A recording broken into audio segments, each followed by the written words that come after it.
Chasnoff, coming to you today from Boca Raton, Florida. And today's show is called Comedy School Part 2. And again, this is the second in a series about what it means to pursue stand up comedy here in Israel. I recently made the pivot, the career choice to go ahead and start performing in Israel for Israeli audiences in Hebrew. And that's the big change. I've performed comedy for a long time in Israel in English for tour groups that came over and other English speakers who live in Israel.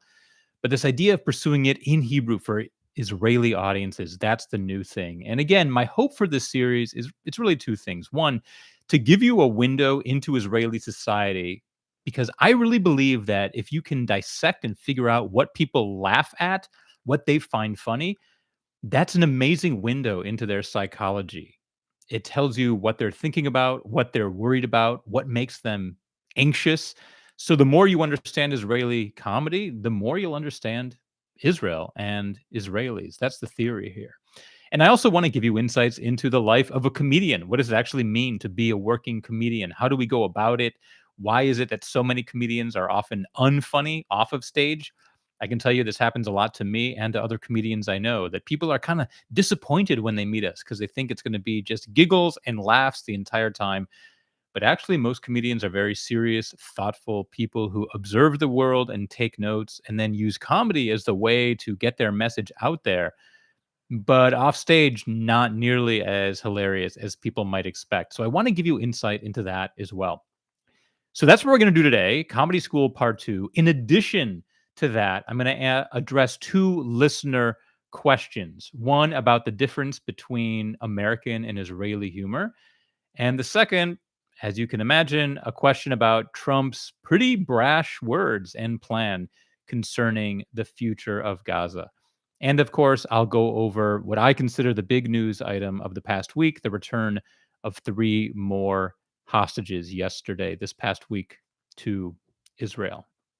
A little bit of front matter. As I mentioned before, I'm here in Boca Raton right now. I had a comedy show this morning. That's right. 11 a.m. comedy. That's not how it usually happens. But for someone who's still getting over the jet lag, I got to tell you, this Federation brunch worked out pretty well. So we had an 11 a.m. show today, and that's why I was in town. But I want to let you know that while I've been here, I sat down with someone really special 2 days ago, Harriet Levin. She's the mother of Michael Levin, Zichrono Livracha. As you may know, Michael is the lone soldier from Philadelphia who was tragically killed in the summer of 2006 in Israel's second war with Lebanon. And really, before Michael was killed, Israelis didn't know what lone soldiers were, why we came over, what we were thinking in terms of our decision to serve. And unfortunately, it took his death to introduce the idea of lone soldiers to the Israeli public. But it's hard to believe, the nearly 20 years since Michael died, the legacy of lone soldiers has really grown and expanded. And it's because of Michael and because of the work that Michael's parents, Harriet and Mark, have done in Israel on behalf of lone soldiers and in the US. So I sat down with Harriet a couple days ago, and taped a podcast episode with her. That's going to air in a few weeks. But she really offers some amazing insight into Michael's life and her own journey since his passing in the summer of 2006. I'll, of course, let you know once that comes out. Okay. So, on to today's episode, Comedy School Part 2. So, just to give you a bit of background and set the stage, so to speak, especially if you didn't tune in last week, for various reasons, which I'm going to go into today, I made the choice to pivot and start performing stand up comedy in Hebrew. And what I spoke about last week are the three areas that I really need to master and get in touch with in this early stage of the process. The first one is understanding the Israeli audience. Look, comedy is all about the audience. As I said last time, it's the only art form where you have failed if you don't get a specific emotional reaction out of the listener, the viewer. In that sense, the audience is a participant in the art itself. That doesn't happen with a painting, that doesn't happen with music. Comedy really is that the only art form where you need the audience response. So I need to understand the Israeli audience. Number 2, Israeli comedy. Really digging into Israeli comedy and seeing what other comedians are talking about. Not that I would copy them. If anything, I'd love to turn left and veer different, but I need to know what's being spoken about and what's out there. Because again, what they're talking about and what's working, that's an insight into the Israeli audience and the Israeli psychology. And I have to be aware of that. And number 3, there's thought about who I am going to be on stage. Ultimately, comedy is the comedian. You'll often leave a comedy show and not remember any of the jokes, but what you do remember is that you had a really good time. Why is that? It's because we connect with comedians even if we can't remember the jokes themselves. Now, a comedian's persona on stage is not something that can be forced. It has to happen naturally, but at the same time, it is worth thinking about. My entire persona in America when I perform for Jewish audiences, it's really based on the negotiation between being a normal American and living a Jewish life that's meaningful and that matters in a Jewish way. And my persona reflects that border, that always navigating between two worlds. Now in Israel, that navigation isn't required. But what is required is a different type of navigation, that of being an Oleh Hadash, a new immigrant to Israel who came to Israel really with eyes wide open and with so many expectations of what Israel would be like. And at the same time, realizing that it's not always what I expected it to be, that it's a lot more difficult in some ways. And that there are parts of the Israel story I never learned as a kid in Solomon Schechter and at Camp Ramah. And I think that is more the persona that's going to drive my act in Israel. Today, what I want to talk about are the reasons that I've actually decided to make this change. And there are 4 reasons, one of which is so monumental that it's going to become the theme of next week's episode. I want to dedicate an entire podcast episode to this reason, and believe me, it relates to you, the listeners, as well. But here are the 4 reasons why I've decided to make this change. So, number 1, the new challenge, and just to do something new. I've been performing stand-up comedy professionally as my full-time job for 23 years now. I remember filling out my tax forms for the first time in the spring of, I guess it was 2002. And for the first time, I didn't have to have, all these pay stubs from waitering jobs and private tutoring and temp jobs and all the other ways that I was making money. So was really in the fall of 2001 that I was first able to start making a living doing it. And it's been wonderful. It's been a wonderful journey. I performed in 10 countries, almost all at this point for Jewish communities. But in the old days, it was clubs, it was colleges, it was USO military installations in Japan and Korea. I've gotten to see the world through comedy, and I really treasure the experience. It's been amazing. That said, I've been doing it for 23 years, and it's at the point where I've kind of realized that the best that can possibly happen at any given show is that it's as good as the last show. I think I know what I'm doing. I've kind of mastered my version of comedy. I don't see that much growth beyond where I am right now. And just for the new challenge and the idea of, well, we only live once. Why not try something new? I would like to do something else before I go to my grave besides just Jewish comedy for Jewish audiences. Don't take it wrong. I love you. But in terms of the touring day in and day out, I do want to have a new experience. So that's reason number 1. After 23 years, something new. Number 2 is the toll that the touring is taking.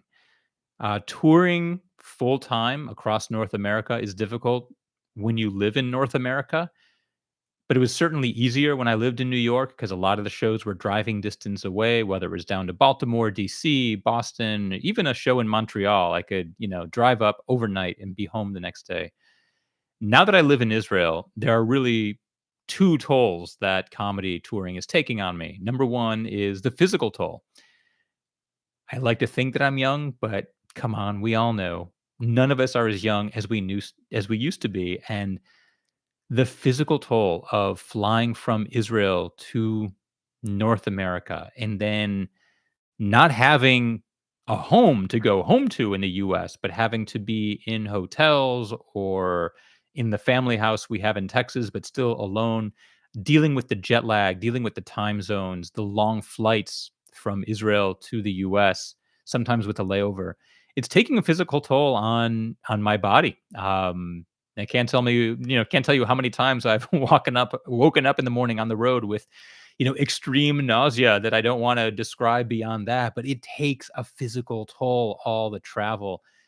I just counted up recently for this podcast, since we made Aliyah to Israel in August of 2016, I have flown from Israel to the US 67 times. 67 times from Tel Aviv to the US in the span of 8.5 years. And it really is taking a physical toll. And then there's also the toll of being away from the family. It's hard to be away from the kids that long, and the REIT as well. But certainly the kids as they get older. When I lived in the US, the longest I would be away is 3 or 4 days. Now that I'm, flying from Israel to North America, it's often, my last 2 tours were really significant. They were 3.5 months, and the one before that was 4 months, and a lot of that had to do with Israel 201 coming out and winning the National Jewish Book Award, and plus this need for comedy around Israel's 75th birthday, and I'm sorry to say it, but October 7th contributed as well. There was a lot of interest in hearing about Israel and also a desire to laugh again. And so those were very heavy tour years, but I couldn't go back and forth between shows. Even if I had 2 weeks between shows, it wasn't worth it to fly back just because of the toll it was taking on the body. So it meant I was away for 3 and 4 months at a time. And it's just becoming too hard, especially as my youngest kid is now 14 and a half. Like all Israeli parents, it's in the back of my mind and sometimes in the front of my mind, that his own army service is just 3.5 years away. I try not to think about that, but it's unavoidable. My 17-year-old is going into the army next year. And, my twins, who are 23, are already out of the army. And neither of them are actually in Israel at the moment. But this idea that there's an era of my life, and all of you who are parents with grown kids, you know what that is like. That having kids in the house is an era, and the realization that that era is slowly but surely coming to a close, and I want to be there for it. And the idea of being away for 3, 4 months at a time, it's just becoming too difficult, and I did it a few times, but really don't want to do it anymore. Now, that said, I am still going to come back to the US for shorter periods of time. I have tours scheduled in April for Yom Ha'atzmaut, in June, next September, but these are all going to be, 10-day to 2-week trips so as to minimize the amount of time away from the family. So that's reason number 2. Number 3, sort of a philosophical reason. If you're going to live in Israel, you need to live in Israel. I mean, I moved back to Israel 8.5 years ago with Dorit and the kids. And for those first few years, the idea was that by performing comedy in the US, it was a huge advantage because I could earn dollars. I mean, let's be real frank here. The money you can earn in America goes much further than the money you can earn in Israel. You probably get paid for a comedy show the same in Israel that you do in the US in terms of the number. You just need to keep in mind that it's shekels and not dollars. And this is true for all professions. If you wanna know what it's like for, Israelis earning a salary, often their salaries are very similar to salaries in the US in terms of the number. So if you wanna take the number 100,000, it's just 100,000 shekels instead of $100,000. And so divide that by, 3.5, 6, 7, and you see what Israelis are walking away with. It was this huge advantage to be able to come here and to earn dollars. But at some point, you have to say to yourself, if I'm living in Israel, I need to live here and build a career here. Otherwise, just move back to the US and cut down with all the travel and the touring that's taking a toll. And along with that idea of living in Israel, building a career there, is I want to give something to Israelis as well. I do think that my humor is really unique. And I think as an immigrant who's married to an Israeli and served in the IDF as a lone soldier, I have a point of view, a story that isn't being told, not even by many, really by any comedians in Israel I'm seeing right now. It's very unique and very different. And especially in this really hard time, it might sound kind of corny, but I want to bring some laughter to Israelis, and I know I can. I have before in the past in English. I know I can do it in Hebrew. But if you're gonna live in Israel, like live in Israel, do it. Um, and if you fail, at least you fail trying, but you got to give it a shot, right? If you're gonna live there, so putting down roots in Israel is, that's a big part of this too. Number four, and this is such a big topic that, like I said, I want to make this the topic of next week's actual entire podcast. But number four is what I would call seismic changes in the North American Jewish community. And I'll give a few details. I'll go into a little bit about that right now. But a lot of the bulk of this I am going to save for next week.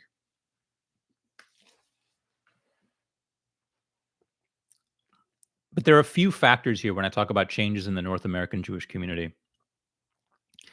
One of them is just that, after doing it for 23 years, my name is out there. And so the more your name gets out there, the fewer places there are to go that you haven't been already. And certainly people will bring you back a second time.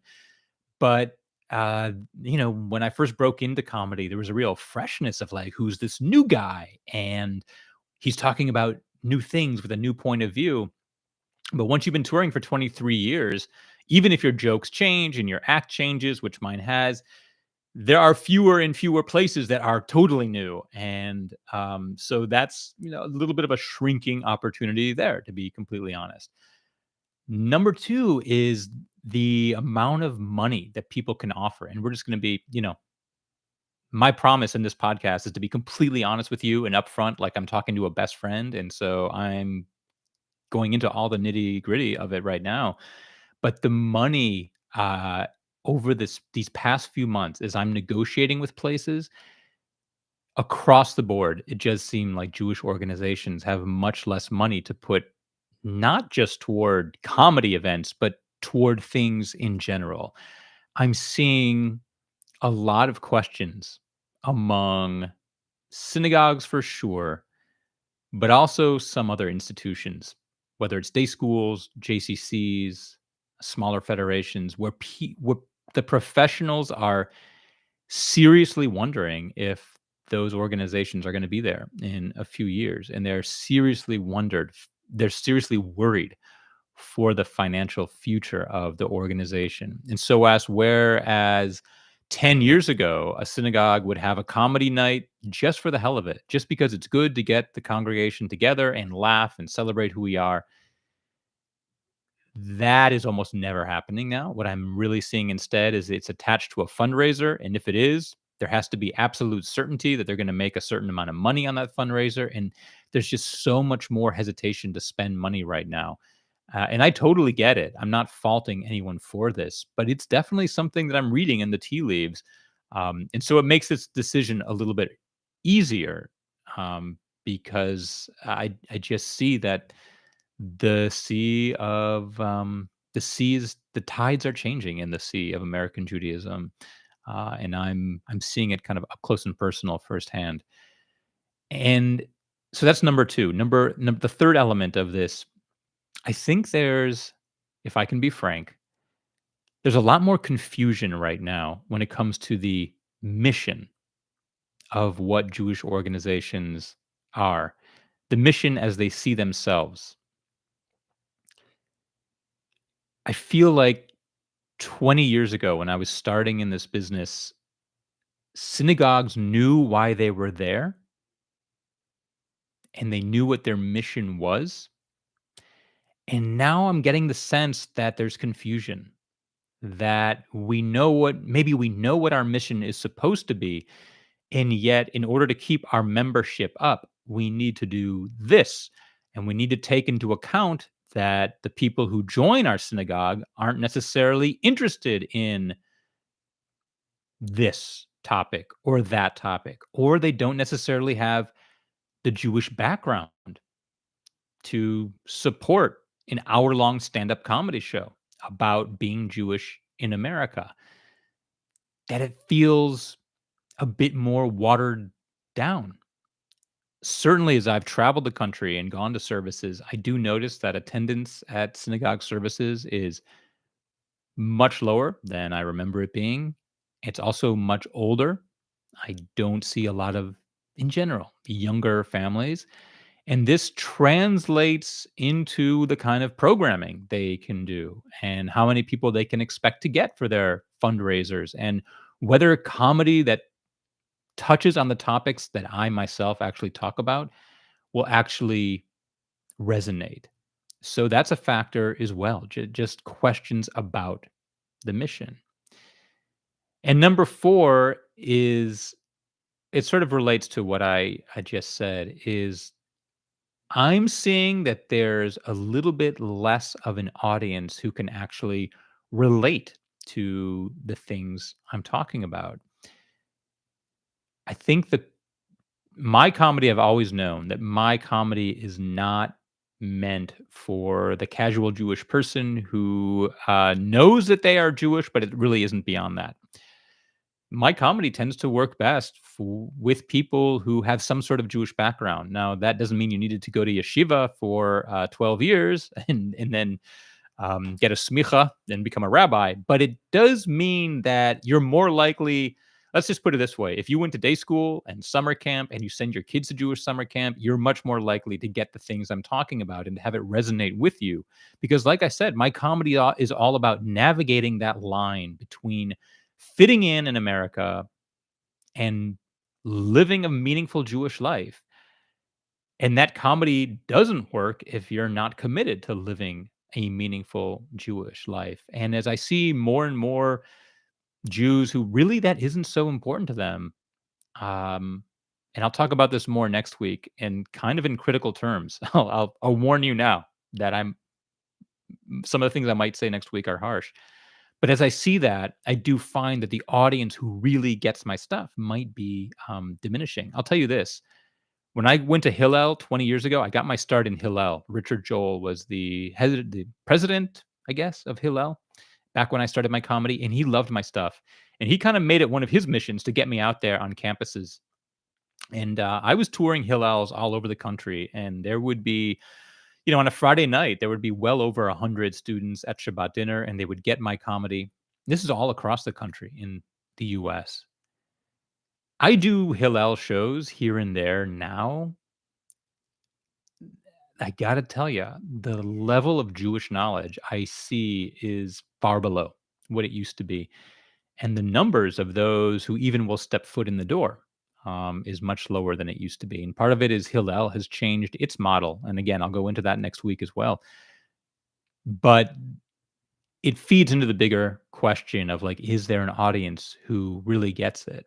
So these 4 factors altogether, and to be clear, since I moved to Israel 8 years ago, 8 and a half years ago, it was in my head to at some point really pursue comedy in Israel and Hebrew. But over the last 6 months, it became increasingly clear that this is the time to do it for various reasons, both internal and external. The universe sort of serendipity has declared that, hey, this is the time to do it, kind of whether you like it or not. So those are the 4 factors behind my decision to do so. And like I said, next week, I'm going to give you my takeaways from the last 2 years on the road touring North America in general, but the US specifically. Um, of those 2 years, I spent a year of it in the US between all my touring and a little bit of it in Canada. So what I want to do next week is give you, my takeaway as someone who lived in Israel but was touring the US. How did I see things? And what are my takeaways? So make sure you join or tune in next week for that. All right, on to a couple questions that you guys sent in. So, question one, this comes from Joan. A great question. What are the main differences between Israeli and American humor? What are the similarities? And are there differences in joke delivery? Love that question. Well, series of questions. I'm still figuring it out myself, Joan, but here's what I definitely see. I feel like Israeli humor, in many ways, is about 40 years behind where American stand up comedy is. I see a lot of Israeli comedians still talking about kind of like the golden topics of comedy. Men are different from women. My wife is a bitch. My kids drive me crazy. And not that these aren't funny topics, but they're a little bit worn. They're kind of worn out. They're not really as fresh and innovative. And so that in terms of the content, I see a lot of that, like almost all humor in Israel is based on that. It's also in terms of you asked about the delivery. Um, it's a much more, from what I'm seeing in general, rapid fire, quick and aggressive delivery, which is sort of like the difference between an Israeli and an American in general. Israelis tend to be a little bit more in your face and loud and brash and outspoken. And that's how the comedy comes across as well. Um, I love it when a comedian can stand on stage and just be silent for a couple of seconds. Now, someone like Stephen Wright doesn't have to be that extreme, but even someone like Jeffrey Ross or Dave Attell, like there's pauses between the jokes. They're willing to have some quiet, which is so strategically just helpful. It feeds the humor and makes things funnier when you shut up for a couple seconds. Um, I don't see that a lot in Israel. I don't see a lot of pausing. I don't see a lot of quiet. There's a almost manic element to Israeli comedy, and I think that is the big difference in terms of how it's delivered. Now, look, it could be changing. Um, I it is certainly in a different place now, Israeli comedy, than it was 10 years ago. It's slowly becoming a little more cerebral, a little more what you might call American, but I still think it's behind where American comedy is right now in terms of the thoughtfulness, the depth of the topics. Um, a lot of times when a comedian on stage in Israel, when I'm watching their set, I can kind of predict where the joke is going to be. Not all the times, and this doesn't mean it's not funny. Again, like they're getting huge laughs and it's hilarious. But just from a comedian watching another comedian, I think there's a little bit more of that element of predictability in Israel that the best comedians in the US you don't see. You get more of that complete out of nowhere knockout punch, which I personally think is the best type of comedy. But again, it's so subjective. Here's a question from Andrew. I'm curious to know what Israelis are saying about Trump's announcement slash intention to turn Gaza into the Riviera of the Middle East. Great question. I will tell you this, as someone who's in the US right now, obviously the big phrase everyone's talking about is, ethnic cleansing, um, talking about how cruel this would be to displace Gazans. And let's just get this out of the way right now. The reality of this kind of thing happening, moving 1.8 million Gazans so that we could rebuild Gaza, like I don't think it's actually realistic. Your question, though, Andrew, was what are Israelis saying? For the most part, Israelis, even Benny Gantz, who is pretty much center right, center, he's for it. And a lot of Israelis are, not because we want to ethnically cleanse. We would actually love to live next door to an unarmed, peaceful Gazan people. We have no problem with that. The problem is that since we left Gaza in 2005, we have experienced nothing but the opposite. Missiles, tunnels, October 7th, So the idea of the Gaza problem going away, whether it's sending Gazans to Jordan and Egypt or turning Gaza into a casino, strip mall or whatever, the idea of something different, that's what appeals to Israelis. We love the idea that finally someone is presenting something new. And this is the problem with all the people who are crying foul and who are saying ethnic cleansing. And the problem is no one is offering an alternate solution. All they're saying is we need to rebuild Gaza. But none of them are actually speaking about what that means. Rebuild Gaza? I mean, 90% of northern Gaza has been destroyed. Do you know the amount of bulldozers? Do you know the amount of cement, cranes, logistical equipment required to rebuild Gaza? It's beyond the scale of our imagination. Now, take something else into account that all these people are not mentioning. You can't simply rebuild Gaza because the ground in Gaza is extremely weak. Why is it weak? Because there is a tunnel network, hundreds of miles of tunnels that have been dug out underneath Gaza. So you can't just put up new apartment buildings and new places to live and infrastructure. You have to take into account that the bottom of Gaza has been literally hollowed out. So I think what Israelis like about Trump's message, as wild and crazy as it might seem, is that finally someone is realizing that just rebuilding Gaza isn't nearly as easy as it sounds. I've always felt you're mostly Americans, so don't take this personally, but I've always felt America is a country full of people with, who love to complain and throw out ideas, but no one would actually put their ass on the line and do it. And what I love about Israelis is that they complain, but they put their ass on the line. They go into Gaza and they fight. They take 2 or 3 years out of their lives when they're 18 years old and actually give to their country, most Israelis. So it's really easy to criticize Trump's plans, but no one is offering a legitimate, viable alternative. And so your question, Andrew, what are most Israelis saying? Most Israelis are saying, hey, at least this is new. At least it's not just put Hamas in power or the PA in power and quote unquote rebuild. Because you can't talk about rebuilding unless you actually take into account how much debris needs to be moved and new cement needs to be brought in and the equipment and manpower needed to actually do that. Now, on top of that, this actually relates to the one news item. I wanted to talk about the news item from this week, which I consider is the hostages coming home yesterday, 3 male hostages.